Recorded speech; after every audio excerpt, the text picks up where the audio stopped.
اہدنا الصراط المستقیم ساتھ ساتھ چلے گا، ہر لمحے ہدایت چاہیے، اس لیے کہ ساتھ میں ہمارے آس پاس میں اتنے فنکشن ہو رہے ہیں، اس موٹر وے پہ یا ہائی وے پہ آس پاس میں اتنی توجہ کو کھینچنے والی چیزیں ہیں کہ ہر لمحے چلانے والا ادھر ادھر بزی ہو سکتا ہے، ہر لمحے، اس لیے کہ ساتھ ساتھ وہ شیطان، وہ جو دھکا دینے والا، ہر لمحے آپ کو دھکا دینے کے لیے ادھر سے آئے گا۔ جیسے ریس میں بعض اوقات ہوتا ہے نا کہ کوئی ہوتے ہیں ایسے بھائی جو انسان کو دھکا دے دیتے ہیں ادھر سے، تو ریس میں ساری ریس خراب ہو جاتی ہے۔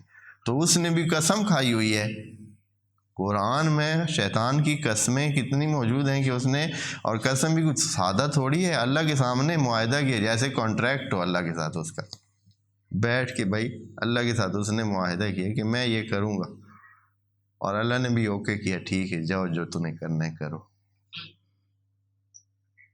اس نے بھی ایسی ایسی قسمیں کھائی ہیں کہ بندہ حیران ہے۔ اس نے کہا کہ میں ایک کو بھی سیدھا پہنچنے نہیں دوں گا،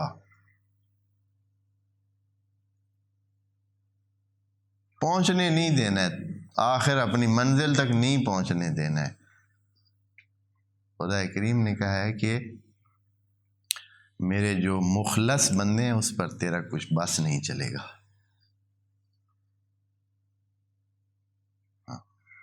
لیس لک علیہم سلطان، جو میرے مخلص بندے ہیں ان پہ تیرا بس نہیں چلے گا۔ البتہ باقی سب کو خدا کریم نے کہہ دیا کہ بھائی یہ تیرے ہی بندے ہیں، تیرے ساتھ چلیں گے۔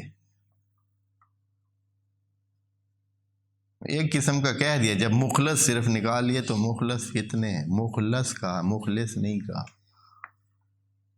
مخلص کا مطلب ہے جن کو خلوص دیا گیا ہے، یعنی اتنی انہوں نے محنت کی ہے، اتنا مانگا ہے، اتنا وہ اس راستے پہ رہے ہیں کہ خدا کریم نے مخلص ہونے کی مہر ان پر لگا دی اور وہ مخلص بنا دیا ہے۔